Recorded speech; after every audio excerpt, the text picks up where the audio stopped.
할렐루야. 할렐루야.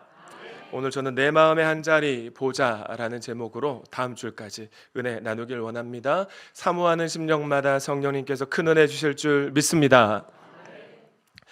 우리는 흔히 희망의 반대가 절망이라고 생각합니다. 하지만 크리스천에게 절망보다 더 무서운 것은 잘못된 희망이에요. 잘못된 희망.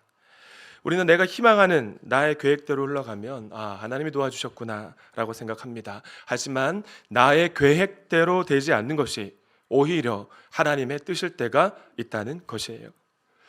그래서 하나님은 이따금 잘 되지 않는 일들을 통해 우리에게 더 잘됨을 허락하시는데, 그것이 하나님이 우리를 향한 계획이고, 그리고 우리를 더 잘되게 하시려는 하나님의 큰 그림이기 때문에 그렇습니다.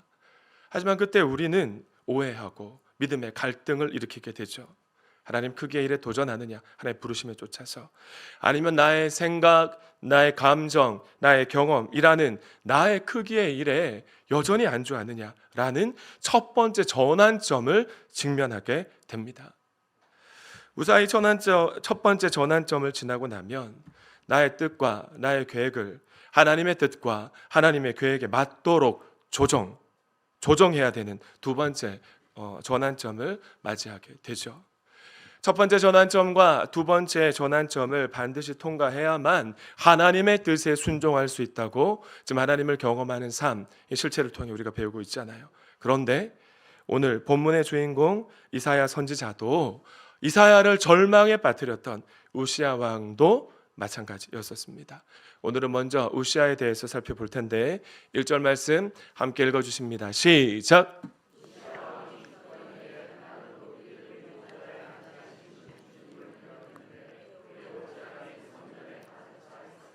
오늘 본문의 배경은 남유다 왕국의 10대 왕이었던 우시야가 죽던 해 기원전 740년입니다. 오늘 본문의 정황을 좀 더 잘 이해하려면 우시야 왕에 대해서 살펴보아야 돼요. 우시야는 16살에 보위에 올라서 무려 52년 동안 남유다 왕국을 통치했던 탁월한 정치인이었습니다. 그런데 역대하 26장 4절과 5절은 그의 롱런 비결을 이렇게 설명하고 있어요. 한 번 더 읽으실까요? 시작.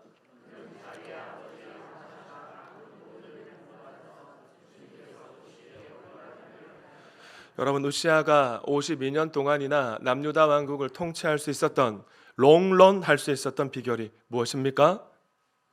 그가 그의 아버지 아마시아가 행한 모든 일을 본받아서 하나님이 보시기에 올바른 삶을 살았기 때문입니다. 할렐루야. 사실 우시야라는 이름이 본명이 아니고요, 원래 이름은 아샤라입니다. 아사랴라는 이름의 뜻은 여호와께서 도우셨다라는 뜻이고요, 우시야의 뜻은 여호와는 나의 힘이라는 뜻을 가지고 있습니다.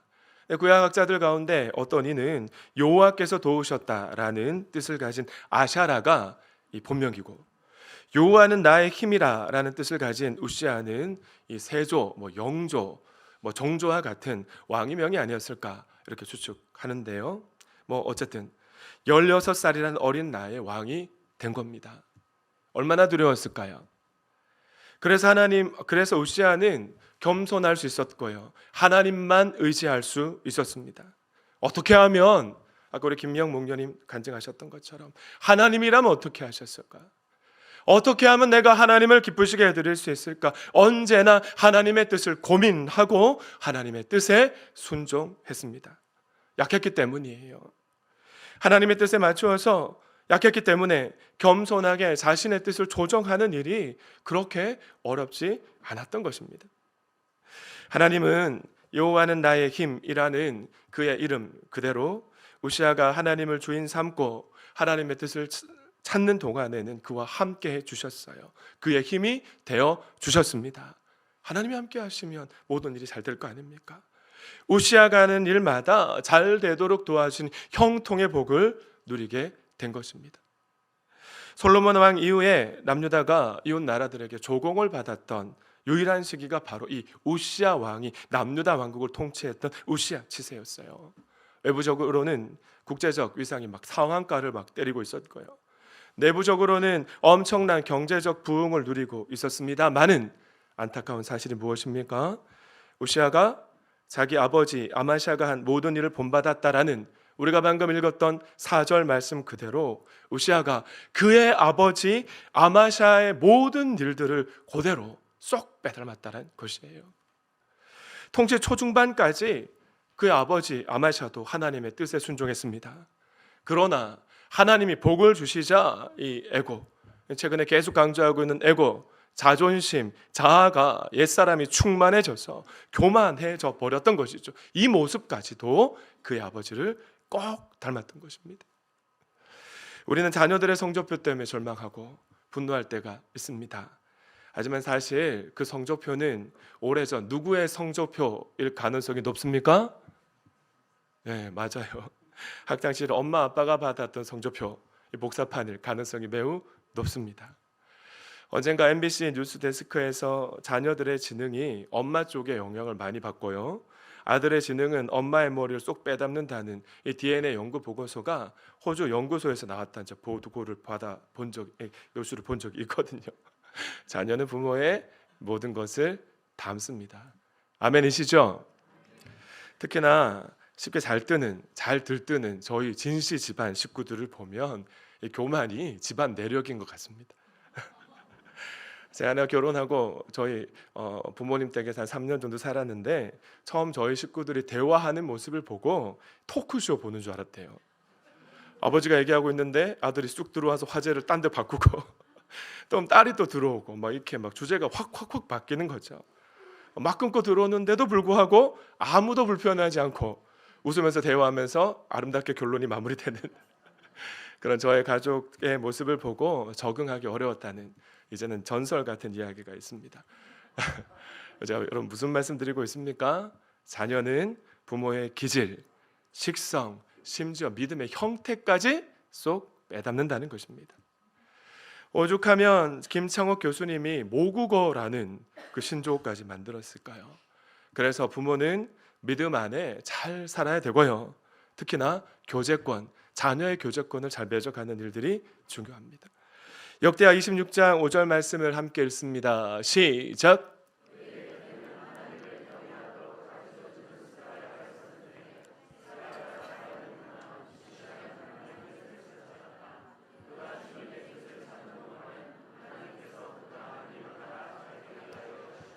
아멘. 그렇다면 여러분, 우시아가 7세 초중반까지 하나님의 뜻을 찾고 구할 수 있었던 이유가 무엇일까요? 우시아 곁에 스가랴가 있었기 때문입니다. 지금 내 곁에 있는 사람, 내가 자주 가는 곳, 내가 읽는 책들이 내가 누구인지 말해준다라는 독일의 데모노 쾌테의 격언처럼 그의 곁에 하나님의 뜻을 밝히 하는 경건한 선지자인 스가랴가 있었기 때문이에요. 또 우시아가 그의 말에 귀를 기울였어요. 신앙의 멘토인 스가랴 선지자가 하나님이 기뻐하는 뜻이 무엇인지를 가르쳐주고 자신의 삶을 교정해 줄 때 겸손한 마음으로 선지자의 가르침을 받았던 것입니다. 그래서 주님이, 우리 하나님이 그와 함께 할 수 있었던 것이죠. 사랑하는 동암가족 여러분, 지금 여러분의 교제권에 있는 사람들을 한번 가만히 떠올려 보시죠. 그 사람이 스가랴와 같은 경건한 신앙인입니까? 아니면 여러분을 자꾸만 세상으로 이끄는, 자꾸 놀러 가자 그리고 줄라 이 모양 저 모양으로 이끌어가는 악인의 모습입니까? 저는 오늘 2부 연합예배에 참석한 모든 성도님들의 교제권에 스가랴와 같은 경건한 그리스도인이 있기를 축원합니다. 그래야 우리가 끝까지 하나님이 함께 하시는 형통의 복을 누릴 수 있기 때문이에요. 아멘. 역대하 26장을 보시면 이 우시아의 삶이 펼쳐져 있고 기록되어 있는데, 우시아가 그렇게 하나님의 뜻을 구하는 동안 하나님의 은혜로 그는 첫 번째 영토를 확장할 수 있었습니다. 여호사밧 왕 이후로 남유다 왕국이 주변 나라들과의 전쟁에서 승리한 일이 그렇게 많지가 않아요. 근데 우시아는 도시 국가인 블레셋을 쳤어요.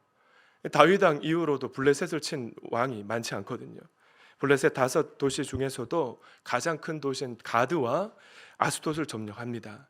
그리고 아브네까지 점령해서 이들이 다시는 일어서지 못하도록 그들의 성벽을 허물어 버렸어요.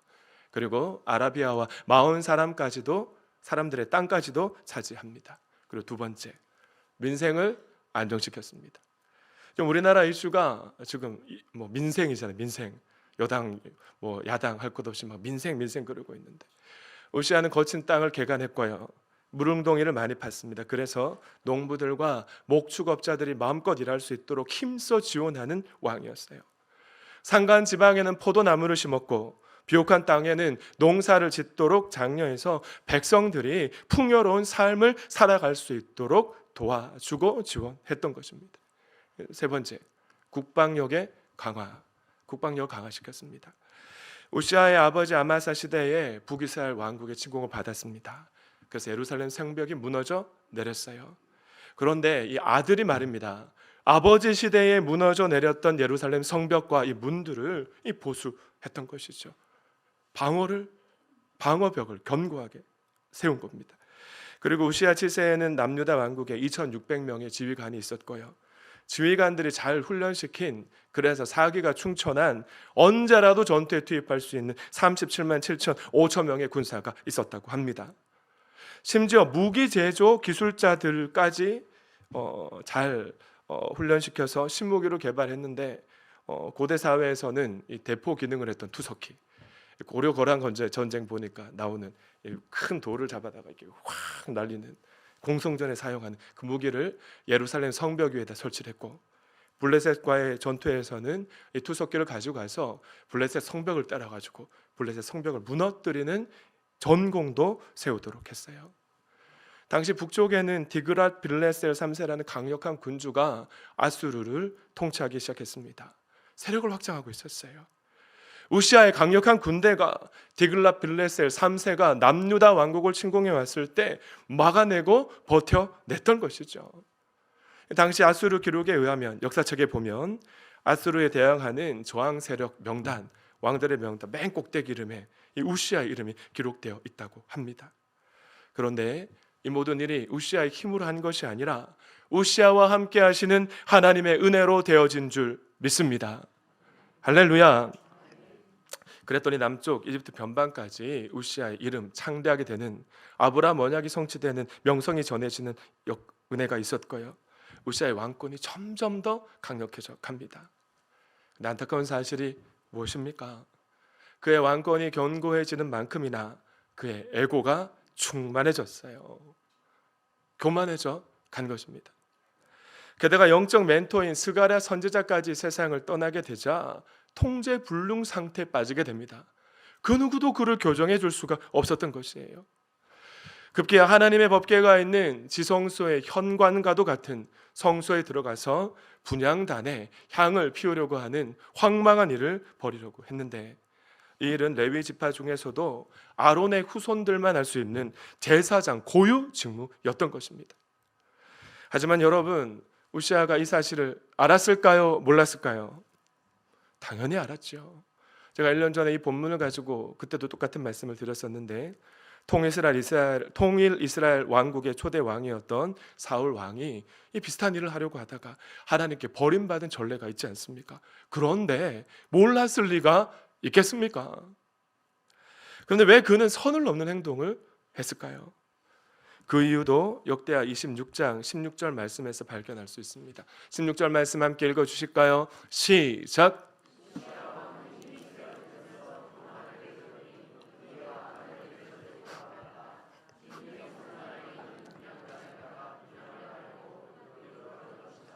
이것은 주 하나님께 죄를 짓는 일이었다. 아멘.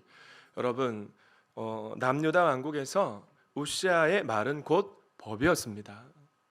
하지만 딱 한 곳에서만 그가 주연이 아닌 조연의 역할을 감당해야 되는 곳이 있었으니, 여러분, 그곳이 어디였을까요? 맞아요, 예루살렘 성전이었습니다. 성전에 제사 드리려고, 예배 드리려고 가기만 하면 내가 왕인데, 내가 주연이 아니라 제사장이 주인공이 되는 것이죠. 교만은 대지의 비계와 같이 인간의 마음에서 자란다라는 알렉산더 솔제니첸의 격언처럼 언젠가부터 마음에 불평이 생겼습니다. 왜 내가 성전에 가기만 하면, 예배 자리에 나가기만 하면 들러리를 서야 하는 것인가? 그렇게 마음의 불평을 조금씩 키워오다가 마침내 성소에 들어가서 분향단에 향을 피우려고 하는 황망한 일을 벌이려고 했던 것이죠. 대제사장 아사랴가 용감하고 건장한 제사장 80명을 이끌고 뒤따라 들어갑니다. 한사코 향을 피우겠다는 왕을 말렸어요. 그런데 우시아는 죽을 각오로 막아서는 제사장들에게 오히려 버럭 화를 낼 거예요. 그 순간 그의 이마에 한센병이 생겼습니다. 만약 우시아에게 여러분 한센병이 생기지 않았다면 그를 막아서는 81명의 제사장을, 그 서슬퍼른 권력을 가진 왕이 여러분 어떻게 했을까요? 어떻게 했겠습니까? 그렇죠. 모두 다 죽였을 것입니다. 근데 유대인에게 한센병이 어떤 병인가요? 유대인들은 한센병을 하나님에게 저주받아서 생긴 병이라고 생각했습니다. 간염병이기 때문에 하나님의 율법은 한센병 환자가 공동체 가운데 발생하면 반드시 공동체 밖으로 격리하라고 명령하고 있죠. 제사장들이 왕의 이마에서 한센병이 난 것을 발견했으니까 성전에서 쫓아냈습니다.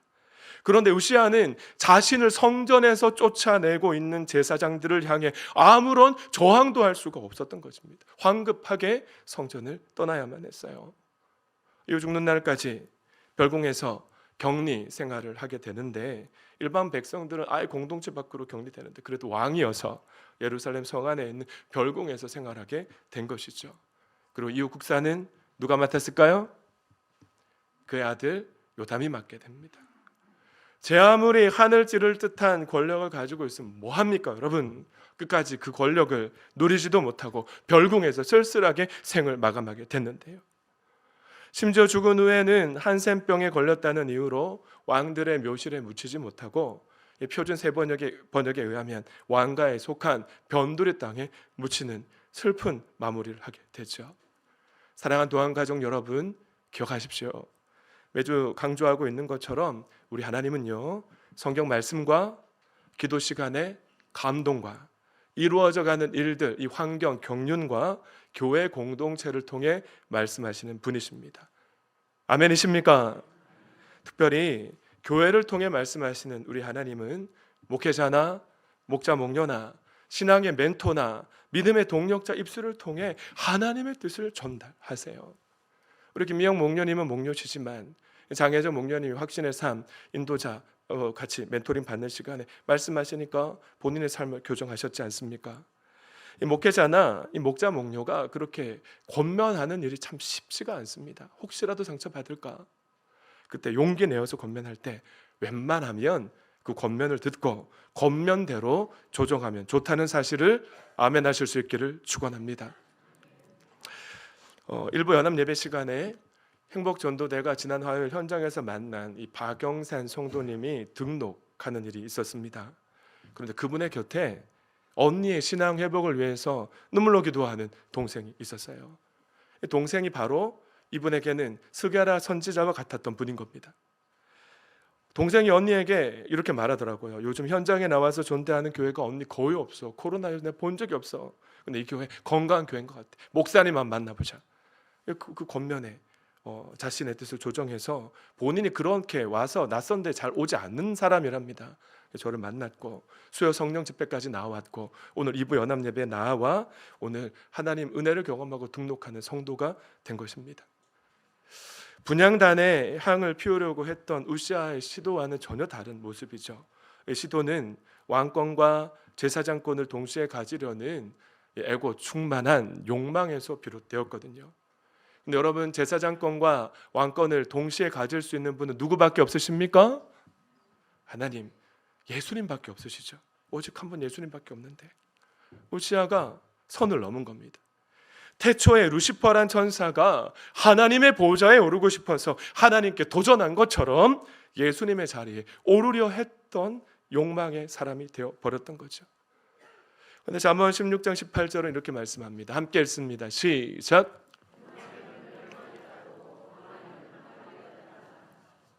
하나님이 모든 죄를 용서하시지만 절대로 용서하지 않는 죄가 있으니 바로 교만의 죄입니다.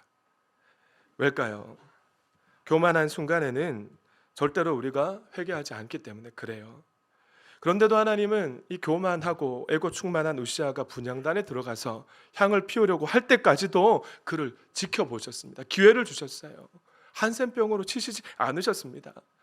제사장이 와서 말릴 때 그 겉면을 들었어야 했는데 오히려 버럭 화를 내는 순간 하나님이 우시아를 치셨고 그에게 한센병이 생기고 마셨던 것이에요. 얼마나 안타까운 일입니까? 일평생 우시아와 함께 하셨던 하나님입니다. 그의 도움이 되어 주셨던 하나님이 그를 떠나셨던 것입니다.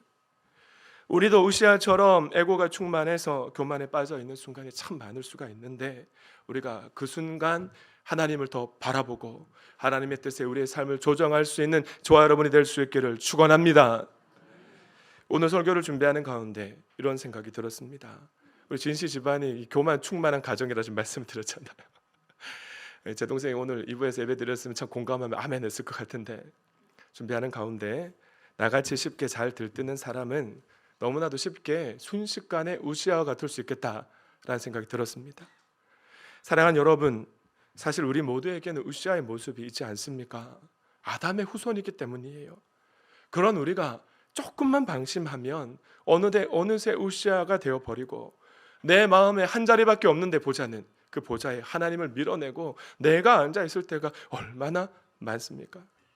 그때 이렇게 말하는 거죠. 하나님의 말씀은 그런 거 알겠습니다. 근데 제 감정이 안 되고요, 제 생각과 다르고요, 제 경험에 맞지 않는다니까요 얘기를 하는 생명의 삶 2주에 배우는 무법자 모습이 되고 마는 것이죠. 그런 우리가 되지 않으려면 여러분 어떻게 해야 될까요? 3주 연속 이 말씀을 읽고 있는데 함께 읽어주십니다. 시작.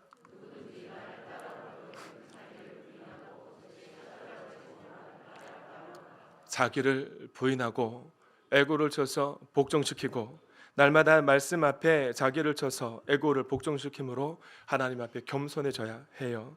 그렇게 처음과 끝이 같은 신실한 충성스러운 하나님의 청지기로 끝까지 달려가는 저와 여러분이 되길 소망합니다. 그럼에도 불구하고 남유다 백성들에게 우시아는 위대한 왕이었습니다. 그 혼란했던 시대에 안정과 번영을 선물해 준 왕이었기 때문이에요. 그래, 그런 왕이 승하한 겁니다. 그 소식을 들은 유다 백성들 어떤 마음이었을까요? 불안감이 엄습해 왔겠죠. 마음에 눌렸을 겁니다. 이제 우리는 어떻게 해야 되나? 앞으로 22년 후면 이제 북이스라엘 왕국이 아수르의 침공을 받아서 328년 동안이나 지켜왔던 나라의 문을 닫게 될 텐데 혼미한 현실 속에 그들이 혼자 고아처럼 던져진 것 같은 그런 마음이 들었을 것 같아요. 바로 그 순간 이사야는 하나님의 성전 앞으로 나갑니다. 그리고 무엇했을까요? 기도합니다. 기도할 때 하나님의 임재를 경험하게 되죠. 오늘 여기까지 살펴보고 다음 주일에 이사야에 대해 살펴보겠습니다. 신학생들에게 가장 존경받는 교수님들 중에 한 분인 박영돈 전 고신대학교 교수님은 성령 충만, 실패한 이들을 위한 은혜라는 책에서 이런 말을 남겼습니다. 좀 부담스러운 내용인데 제가 읽어드릴게요. 자만심, 즉 교만의 헛바람으로 가득한 마음에는 성령의 은혜가 도무지 들어갈 자리가 없다. 스스로 충만해 있는 자는 결코 성령으로 충만할 수 없다. 거짓된 자기 만족은 성령 충만에 이르는 길을 원천봉쇄 버린다. 그리스도인들이 성령으로 충만하지 못한 이유는 충만하다는 착각 속에 살고 있기 때문이다. 자기 기반은 죄의 속성이 가장 교활한 형태다. 가슴이 턱하게 하는 그런 말인 것 같아요. 생명의 삶, 최근에 최영기 목사님 CD를 듣는 가운데 자기 기만, 자기를 속이는 성도들이 참 많다고 최영기 목사님 안타까워하시면서 강조를 하시더라고요. 근데 미국의 폴 워셔 목사님, 개혁주의 목사님이신데 이분 또 이런 말을 남겼어요. 함께 읽습니다. 시작.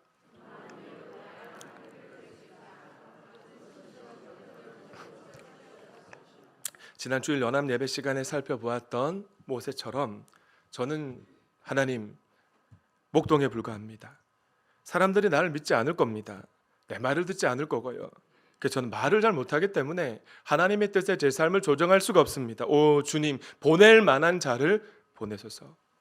겸손한 표현인 것 같지만 내가 내 마음의 왕자에 앉아서 내 삶을 결정하는 교만한 에고 충만한 모습이라는 것이죠. 겉모습은 엄청 예의가 바르고 겸손해 보여요. 근데 하나님의 뜻에 조정이 안 되는 겁니다. 모세와 같은 사람도 내 마음의 보좌에 내가 앉아 있는 애고 충만한 사람이란 사실을 우리가 알아야 할 것입니다. 말씀을 맺습니다. 사랑하는 도안가족 여러분, 하나님은 마음이 높아져서 하나님의 보좌에 앉아버린 우시아에게 한센병을 허락하셨습니다. 마치 누가복음 14장 20절 말씀처럼 어리석은 사람아, 오늘 밤에 내 영혼을 내게서 도로 찾을 것이다. 그러면 내가 장만한 것들이 누구의 것이 되겠느냐라는 예수님의 말씀이 생각나죠. 하나님은 그렇게 한센병을 허락함을 통해서 첫 번째, 우시아가 이룬 모든 것들이 얼마나 허망한 것인지에 대해서 알려주셨습니다. 두 번째는 우시아에게 그 모든 것들을 주신 분이 누구인지를 깨우쳐 주셨고요. 무엇보다 세 번째, 그의 온몸에 난 종교의 모습이 그가 통치하는 남유다 왕국 전체 백성들의 모습이라는 사실을 일깨워 주셨던 것입니다. 겉으로 보기에 남유다 왕국이 얼마나 화려해 보입니까? 그러나 영적으로는 한센병 종교로 가득 찬 그런 상태였던 것입니다. 한센병 어떤 병이에요? 나병이잖아요. 문둥병 아닙니까? 코가 떨어져 나가고 손가락이 끊어져 나가도 자각 증세가 없는 병이 바로 한센병인데, 남유다 왕국 백성들이 한센병 환자와 같은 영적인 자각 증세를 잃어버린 모습이 되어 버렸던 것입니다. 우시아가 하려고 마음만 먹었으면 할 수 있었지만 백성들의 우상 숭배, 우상인 온상인 산당을 제거하지 않았기 때문에 그런 것이에요. 세상을 살아가는 남유다 백성들의 모습이 바로 우시아의 모습이었고, 왕이 그런 모습이니까 백성들이 왕의 모습을 고스란히 닮아 있었던 것입니다. 이 시간 한번 점검해 봅시다. 먼저 내 마음의 보좌 딱 하나 있는 그 자리에 내가 앉아 있진 않습니까? 혹시라도 그렇게 내가 내 인생의 핸들을 붙잡고 놓지 않는다면 이 시간 거침없이 내려놓고 하나님의 뜻에 맞도록 내 인생을 조정하는 저와 여러분이 되길 소망합니다. 그리고 나의 가정과 나의 목장과 나의 일터를 한번 떠올려 보시고 점검해 보시죠. 하나님은 우리를 왕 같은 제사장으로 삼아 주셨습니다. 구약시대 그 누에게도 허락하지 않았던 왕의 사명과 제사장의 사명을 동시에 우리에게 주셔서 나를 가정으로 보내시고 목장으로 보내시고 일터로 보내신 것이에요. 뭐 하라고요? 영원 구원하여 제자 삼는 사명을 선명하게 감당하라고. 그런데 비신자가 5월에 가정의 달이라고 막 들떠가시고 막 여기저기 주일날 놀러 간다고, VIP를 구원할 수 있는 가장 최적의 기회인 행복한 사람들의 축제를 그저 그렇게 생각하면서 놓치고 있지 않은지 우리가 정말 주님 앞에서 성찰할 수 있었으면 좋겠습니다. 지금 나의 배우자, 나의 자녀, 나의 VIP의 모습이 바로 나의 모습일 수 있기 때문이에요. 특히나 자녀들은 이 부모의 말 잘 안 듣지 않습니까?